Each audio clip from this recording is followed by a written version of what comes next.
십자가의 길에서 빗나간 베드로 시리즈 세 번째 시간에 주시는 하나님 말씀은 신약 성경 중에 마태복음 19장 23절에서 30절의 말씀입니다. 신약 성경 33면이 되겠습니다. 신약 성경 33면 마태복음 19장 23절에서 30절 말씀 봉독할 때 살아계신 주님의 음성을 들으실 수 있기를 바랍니다. 예수께서 제자들에게 이르시되 내가 진실로 너희에게 이르노니 부자는 천국에 들어가기가 어려우니라. 다시 너희에게 말하노니 낙타가 바늘기로 들어가는 것이 부자가 하나님 나라에 들어가는 것보다 쉬우니라 하시니 제자들이 듣고 몹시 놀라 이르되 그렇다면 누가 구원을 얻을 수 있으리이까? 예수께서 그들을 보시며 이르시되 사람으로는 할 수 없으나 하나님으로서는 다 하실 수 있느니라. 이에 베드로가 대답하여 이르되 보소서 우리가 모든 것을 버리고 주를 따라 싸운데 그런즉 우리가 무엇을 얻으리이까? 예수께서 이르시되 내가 진실로 너에게 이르노니 세상이 새롭게 되어 인자가 자기 영광의 보좌에 앉을 때 나를 따르는 너희도 12보좌에 앉아 이스라엘 12지파를 심판하리라. 내 이름을 또 내 이름을 위하여 집이나 형제나 자매나 부모나 자식이나 전토를 벌인 자마다 여러 배를 받고 또 영생을 상속하리라. 그러나 먼저 된 자로서 나중되고 나중된 자로서 먼저 될 자가 많으니라. 아멘. 유복한 집에서 태어나서 남복의 부러움의 대상이 되고 있는 사람도 알고 보면 그 마음이 지옥 같아서 죽고 싶다 그런 생각을 하는 사람도 있는가 하면 객관적으로 남이 볼 때 참 측은하게 보이는 대상이 있다 해도 정작 본인은 전혀 그렇게 생각하지 않는 경우도 있습니다. 오히려 남다르게 행복해하고 감사하고 만족해하면서 인생을 살아가는 사람이 있습니다. 그런 걸 보면 확실히 행복이란 소유의 많고 적음에 달려 있는 것은 아닙니다. 인간의 행복과 불행은 그가 지닌 세계관에 따라 달려 있다고 봅니다. 세상을 어떻게 보느냐, 어떻게 생각을 하느냐 하는 가치관, 세계관, 인생의 삶의 목적에 따라 행복과 불행이 결정된다고 봅니다. 대체로 사람들이 가지고 있는 세계관은 세 종류의 세계관이 있습니다. 첫째는 요행과 운명을 믿는 운명론적인 세계관입니다. 우리는 어쩔 수 없는 큰 힘 앞에 무력해질 때가 있습니다. 그렇기 때문에 행여나 잘 되지 않을까 하는 요행을 바랄 때가 있습니다. 그리고 그 결과를 운명으로 받아들입니다. 이렇게 모든 것에 기회를 바라고 요행을 바라고 사행심만 가지고 있는 사람, 마치 화도장을 쥐고 도박꾼처럼 삶을 운명적으로 그렇게 생각하는 사람에게 진정한 삶의 소망은 없습니다. 깡통을 들고 하루하루 구걸하며 다니는 거지가 있었는데 언젠가 자기도 삶이 한번 그렇게 변할 수 있을까, 좋은 날이 있을까 해가지고 구걸해서 모은 동전으로 복권을 하나 샀습니다. 그런데 이 복권을 다 옷이 해져가지고 네 주머니에 넣을 수도 없고 또 집도 변변한 게 없으니까 집에 어디 둘 데도 없고 이 거지는 그래서 씹던 껌으로 깡통에다가 복권을 붙여가지고 깡통을 들고 다녔습니다. 그런데 어느 날 이 복권이 1등에 당첨된 겁니다. 이 거지는 너무너무 기뻐가지고 어깨 춤을 추면서 그것도 모자라서 강가에 나가서 소리를 냅다 지릅니다. 이 깡통 신세 면했다 그러면서 너무 기쁜 나머지 깡통을 강에다 던져버렸습니다. 아플싸 그 순간 깡통에 붙여진 복권이 사라진 거죠. 침을 바닥에 탁 뱉고는 이놈의 거지 팔자 어디 가겠나 그러면서 운명에 맡기고 사는 이런 사람은 영원한 소망이 없다는 거죠. 자, 그런가 하면은 소위 신학적으로 율법주의라고 하는 세계관이 있는데 달리 말하면 그것을 공로주의적 세계관이라고 부릅니다. 이런 세계관을 가지고 사는 사람은 모든 것이 보수요, 보상이요, 노력의 대가로 얻어진다고 생각합니다. 또 실제로 피나는 노력을 합니다. 합리적이요, 지성적이요, 당연한 생각이죠. 그런데 이상하게 여기에는 기쁨과 행복이 없습니다. 왜? 늘 수고한 것에 비해 내게 주어지는 현실은 적다는 생각이 앞서가고 무엇이든 내 노력으로 이루어졌다고 생각하니 거기에 감사나 기쁨이 솟아오를 수 없는 것입니다. 또 뭔가 좀 이루었다고 하면 자기 노력으로 나 무인이 돼서 다른 사람을 함부로 멸시합니다. 그리고 수고하고 노력한 것에 대해서 반드시 대가나 보상을 요구하죠. 그러다가 그게 안 되면 원망하고 불평합니다. 세 번째는 은혜를 알고 모든 걸 은혜로 소화하며 살아가는 은혜 중심적인 세계관이 있습니다. 여러분, 농부의 수고를 우리는 잘 압니다. 심고 가꾸고 거두고 하는 수고가 있죠. 그러나 농부는 절대로 하늘의 은혜를 잊지 않습니다. 왜? 그것은 잘하게 하시는 것은 농부의 뜻대로 되는 게 아니거든요. 그리고 하늘의 햇빛과 비를 주시는 것도 창조주의 은혜를 입지 않으면 되지 않는다고 생각하니까 농부에게는 겸손이 있습니다. 여러분, 수영해 보신 적 있나요? 수영이라고 하는 것은 물의 부력에 대한 인간의 행동이죠. 보이지 않는 부력을 믿음으로 수용하면서 자신의 몸을 능동적으로 움직이는 게 수영입니다. 그러니까 인간의 노력 이전에 은혜가 먼저 있음을 알아야 한다는 거예요. 새가 하늘을 나는 것은 날개가 있기 때문이죠. 그러나 그게 전부가 아닙니다. 먼저 하나님이 창조하신 공기가 있기 때문에 새는 날 수가 있는 것입니다. 배가 물 위로 지나가는 것은 강력한 엔진이 있기 때문이죠. 그러나 그게 전부가 아니에요. 먼저 하나님이 창조하신 물이 있기 때문입니다. 또한 우리가 집에 사는 것은 건축가의 노력이 있기 때문이죠. 그렇지만 그게 다가 아닙니다. 그 먼저 하나님이 창조하신 땅이 있기 때문입니다. 하나님께 우리가 예배드리는 것은 내가 하나님을 사랑해서가 아닙니다. 먼저 하나님이 나를 사랑하셨기 때문입니다. 내가 주님을 알게 된 것은 내가 성경 공부를 많이 해서 그런 게 아닙니다. 주님이 먼저 나를 이미 알고 계셨기 때문입니다. 내가 구원받은 것은 내가 하나님을 믿어서가 아니라 하나님이 만세전에 먼저 나를 선택하시고 믿게 하시는 은혜가 있기 때문인 줄 믿습니다.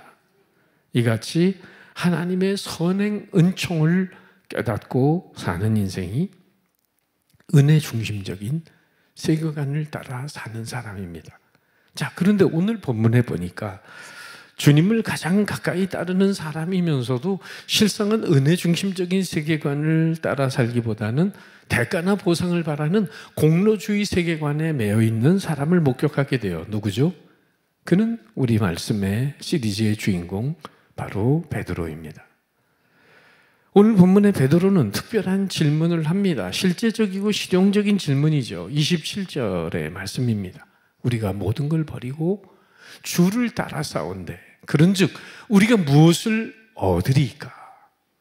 그러니까 주님, 우리가 직업도 가정도 다 버리고 지금 따라가는데 우리는 뭘 얻겠습니까? 우리한테 돌아올 게 뭡니까? 보상이 뭐죠? 대가가 뭐죠? 세상 말로 딜을 하는 것 같아요. 거래하는 것 같다는 말입니다. 이만큼 버렸으면 얻을 게 뭔가요? 베드로는 지금 많은 걸 버렸다고 강조해요. 실상 제자들이 주님의 부름을 공생의 초기에 받았을 때 그들은 많은 걸 버렸습니다. 베드로, 안드레 형제는 마태복음 4장 20절에 보면 그들이 곧 그물을 버려두고 예수를 따르니라.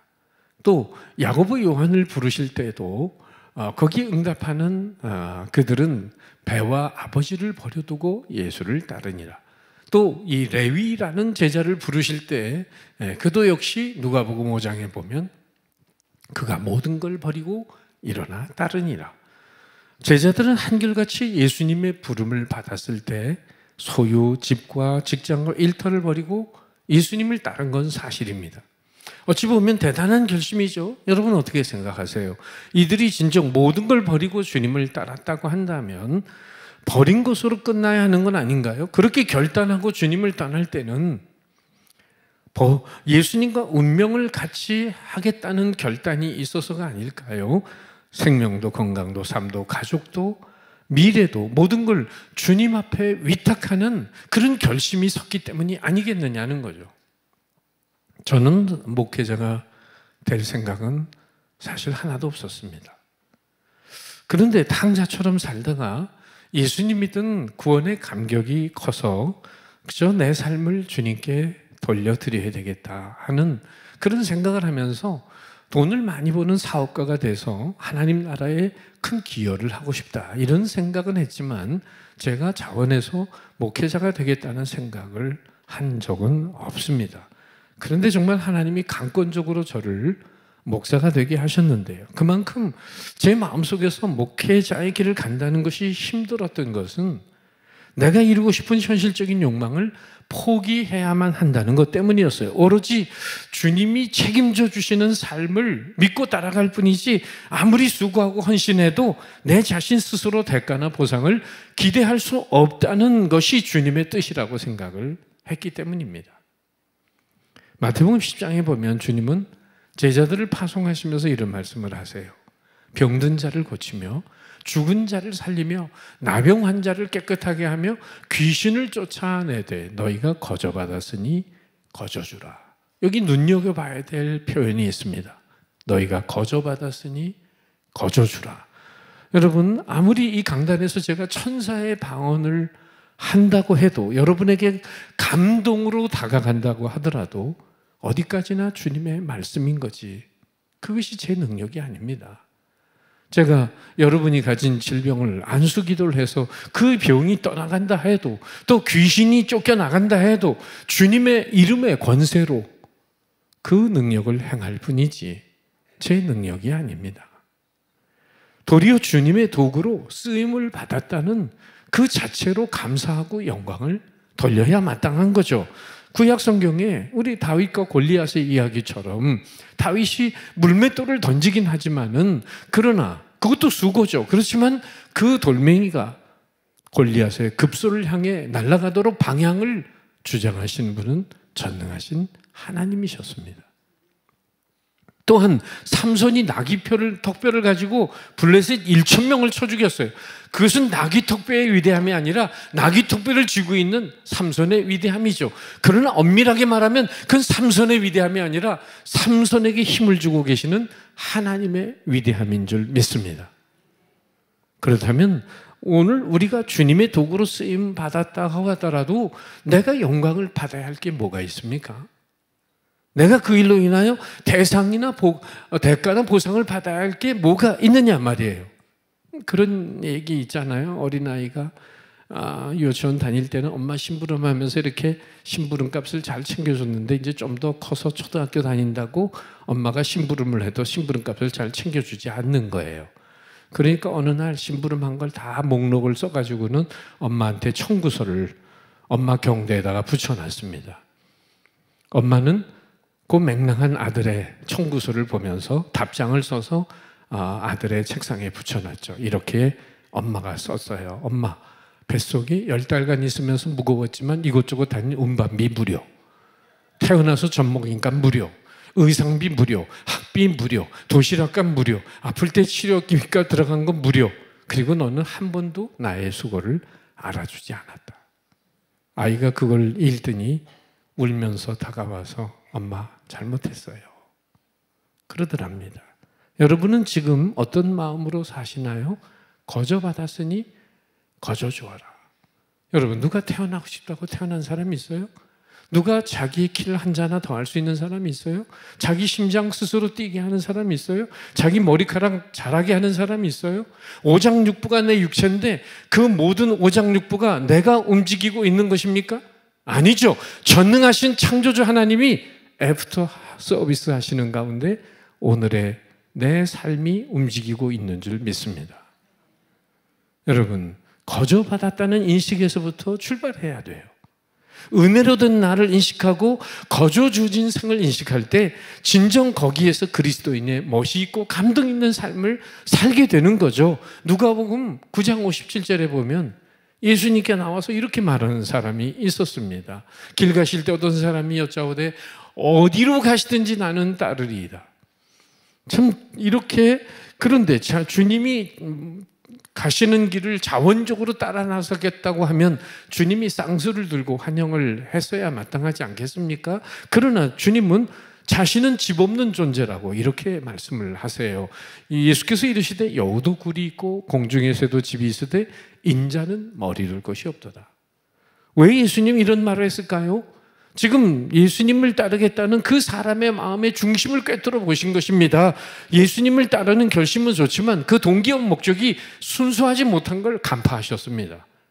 어디든지 가오리다에 그의 저의를 이미 읽고 계셨습니다. 그는 한마디로 계산된 헌신주의자였습니다. 주님을 위해 주님을 따르는 게 아니라 자기 유익과 자기 영광과 자기 출세, 자기 만족을 위해 주님을 쫓겠다는 거예요. 쉽게 말하면 제사보다 제밥에 관심이 많은 거죠. 당시 예수님 인기 많고 능력이 많으시니까 예수님 따라다니다 보면 뭔가 생기는 게 있겠지, 이런 판단을 한 거죠. 예수님은 그 속마음을 보시고 한마디로 일축하십니다. 집도 없는 나 따라봐야 너 고생문이 훤하다. 난 집 없는 천사다. 그러니 뭐 생기는 거 있는 줄 알고 나를 따르면 딴 데 가서 알아보렴. 이런 차원의 대답을 하신 거예요. 일본의 신학자 우치무라 간조의 유명한 말이 있습니다. 실패는 죄가 아니라 목적이 잘못된 것이 죄다. 여러분, 결혼도 실패할 수 있어요. 사업도 실패할 수 있습니다. 학교 들어가는 것도 실패할 수 있습니다. 그건 죄가 아닙니다. 그러나 인생 목적이 빗나가면 그건 하나님 앞에 죄가 됩니다. 여러분, 주님을 따르기로 결심한 바가 있습니까? 오늘 왜 교회에 오셨습니까? 왜 봉사하십니까? 왜 충성하고 계십니까? 주님은 얼마나 충성하냐, 얼마나 이전에 그 동기와 목적이 얼마나 순수한가를 물으십니다. 사실은 거기에 합격 점수를 먼저 받아야 됩니다. 오래전 구성전에 있을 때의 이야기인데요. 한 25년 전, 30년 전 얘기죠. 그런데 한 10년 동안 연락이 없었던 고등학교 1년 선배님이 전화가 왔어요. 교회에 방문하고 싶다고 해서 저 구성절에서 그래서 이제 이렇게 영접을 했는데 한 30분 이런저런 얘기하다 보니까 결론은 뭐냐면은 브리테니카 백과사전 한 지를 사달라는 겁니다. 요즘은 그런 분들이 주변에 많지 않지만은 옛날에는 좀 어려우신 분들은 브리테니카 백과사전이니 보험이니 이런 거 여러 것 때문에 이렇게 만나자고 하는 경우들이 많이 있었습니다. 근데 10년 만에 만나서 결국 하는 소리가 브리테니카 백과사전. 그 당시에도 30만 원이면 지금 한 300만 원 될 거예요. 물론 어려운 처지는 이해하죠. 그러나 그런 그 이야기를 듣는 순간 마음이 좀 힘들었어요. 비슷한 얘기입니다. 지금 그런 분들 거의 안 계시지만은 구성전에 역시 있을 때 이 연예인 되겠다고 하는 분들이 찾아오시는 연예인 지망생들이 있었습니다. 또 연예인 만들겠다고 하는 부모님들이 계셨어요. 그래서 주님을 만나러 온 게 아니라 이분들은 우리 교회 안에 있는 연예인분들을 어떻게 만나서 잘 엮어가지고 좀 그 방면으로 출세를 좀 해봐야 되겠다는 거예요. 그런데 그렇게 오셨던 분들은 지금까지 한 분도 안 남아 계십니다. 왜? 소기의 목적을 이루었던지 아니면 목적을 이루지 못하고 그냥 다른 데로 떠나버린 건지. 오늘날도 주님을 만나러 교회에 오는 게 아니라 여타의 목적으로 비즈니스하러 사람 만나러 이런저런 넋두리로 주님 전에 온다면 베드로의 질문을 스스로 자기 가슴에 던져봐야 할 필요가 있어요. 우리가 모든 걸 버리고 주를 따라 싸운데 그런 주 우리가 무엇을 얻으리까? 그래도 베드로는 다 버리거나 주님을 따랐죠. 오늘날 버리지도 않고 얻기만 하려는 참 대단한 사람들이, 베드로보다 한술 더 뜨는 사람들이 있다는 게 문제죠. 고로사키 고이치라는 일본 목사님이 교인들을 10가지로 분류한 분류가 있습니다. 첫째, 찬송가 신자. 찬송가를 좋아하는데 신자는 아니에요. 둘째, 유전 신자. 부모님이 믿으니까 그냥 따라서 교회에 나오는 신자예요. 의리성 신자. 목사님이 신방 한번 가면 의리적으로 한번 나오는 사람입니다. 기분파 신자. 기분이 좋으면은 교회 나오고 아니면 안 나와요. 구도자 신자. 뭐 배우겠다고 자꾸 나오는 거예요. 유람선 신자. 이번 주는 딴 교회, 저번 주는 딴 교회. 이렇게 떠다니는 신자가 있어요. 감정도취형 신자. 은혜 받았다고 팔팔 뛰다가 어느 순간 푹 꺼져가지고 나타나질 않아요. 추대형 신자. 직분에는 관심이 있는데 의무에는 관심이 없어요. 유명형 신자. 명목상의 신자죠. 10번째, 기복형 신자. 복을 받겠다고 나오는 거예요. 여러분, 그렇다면 참 기독교인은 누구입니까? 오직 하나의 목적을 가진 자이어야 합니다. 죄사함의 은총 속에서 영생의 나라를 상속받고자 하는 마음으로 나와야 하는 거죠. 그 나라와 그 의를 구하는 마음으로 나오셔야 합니다. 성경 다음으로 유명한 책, 그리스도를 본받아, 토마스 아켄페스의 책에 보면 이런 내용이 기록되어 있습니다. 예수님과 하늘의 왕국을 사모하는 사람은 많으나 이 땅 위에서 그의 십자가 지려는 사람은 적다. 떡을 나눈 일에는 군중이 많이 따랐으나 그의 고난의 잔을 마시려는 일에는 심히 적은 무리가 있다. 그의 기적을 감탄하는 사람은 많으나 그의 십자가의 겸손을 따르려는 사람은 매우 적다. 100일 동안 어떤 여자가 자기 상형인 남자에게 이런 주문을 했어요. 백날 밤 우리 집 앞에 있는 가로수에 와서 나를 사랑하는 마음으로 선을 하나씩 긋고 가면은 100일째 되는 날 내가 당신과 결혼을 하겠다. 남자는 비가 오나 눈이 오나 여자 집 문 앞에 있는 가로수에 와서 선을 하나씩 긋고 사랑합니다를 외치고 돌아갑니다. 먼 발치에서 창문에서 오늘도 왔나 계속 여인은 바라보죠. 99일째 와가지고 선을 긋습니다. 근데 99일 날 밤에 폭풍과 치는 거예요. 이 여인이 너무 감동을 받아가지고 99번째 날도 어김없이 와서 선을 긋고 있는 그 남자에게 달려나와서 내가 당신의 그 열정에 탄복한다고 그러면서 결혼하겠다고 하니까 그 남자가 하는 말이 이렇게 말하는 거예요. 저는 아르바이트생인데요. 99일 동안 알바 부탁한 거예요. 100일째 되는 날 나타나려고. 여러분, 예수님도 영광을 바랐으나 고난 없는 영광을 바라지 않았습니다. 부활을 소망했지만 십자가 없는 부활을 원하지 않았어요. 오늘 우리가 사는 이 시대는 시장 지향적인 사고가 판을 칩니다. Market Oriented Thinking. 모든 것이 사고팔고의 장사 속으로 이루어집니다. 신성한 결혼이 혼숙감 때문에 망치는 그런 모습도 보면서 일생을 함께 살아갈 사람이 혼숙감에다 운명을 거는 모습은 얼마나 가련합니까? 참사랑의 언약으로 맺어둬도 흔들리는 가정들이 있는데 혼숙감에다가 운명을 걸고 살아간다면 그 가정이 얼마나 온전하겠습니까? 이 같은 시장적 사고가, 계산적 사고가 교회 안에 파고 들어온다면 어떻게 될까요? 성도든 하시라도 더 많은 걸 준다는 교회로 옮겨가겠죠. 이렇게 고백하면서 말이에요. 우리가 무엇을 더 얻으리까? 그래서 교회에도 부익부 빈익빈 현상이 일어나게 되는 것입니다. 그러나 여러분, 주님이 이 땅에 오신 목적은 무엇입니까? 무엇 때문에 우리에게 찾아오셨습니까? 마태복음 20장에 세베대의 두 아들 야고보 요한을 데리고 어머니가 예수님을 찾아와서 이렇게 요청합니다. 나의 이 두 아들을 주의 나라에서 하나는 우편에 주의 좌편에 앉게 명하소서. 예수님이 예루살렘에 올라가서 거사를 치르고 혁명을 일으키고 로마 정부를 뒤엎고 높은 자리에 올라가시면 우리 두 아들 우의정 좌의정 좀 시켜주시지 않겠습니까? 사실 그런 요구는 그런 으뜸 제자였던 베드로를 제끼려고 하는 심보가 들어있었던 거죠. 얼마나 높은 자리에 올라갈 것인가 현실적인 야망의 꿈만 불태우고 있었어요. 그때 주님은 마태복음 20장 28절에 그렇게 제자들에게 말씀하십니다. 다 같이 한번 읽어보죠. 시작. 인자가 온 것은 섬김을 받으려 함이 아니라 도리어 섬기려 하고 자기 목숨을 많은 사람의 대속물로 주려 함이니라. 예수님은 정말 섬기고자 마침내 목숨마저 우리에게 주려고 오셨습니다. 섬김과 희생의 본을 보여주셨습니다. 사순절 계절에 주님은 자신의 목숨마저 우리를 위해 주시려고 십자가의 길을 걸어가고 계십니다. 그런데도 가장 가까이 따르는 주님의 제자들은 끊임없이 뭔가 얻어내려고 합니다. 우리가 무엇을 얻으리까?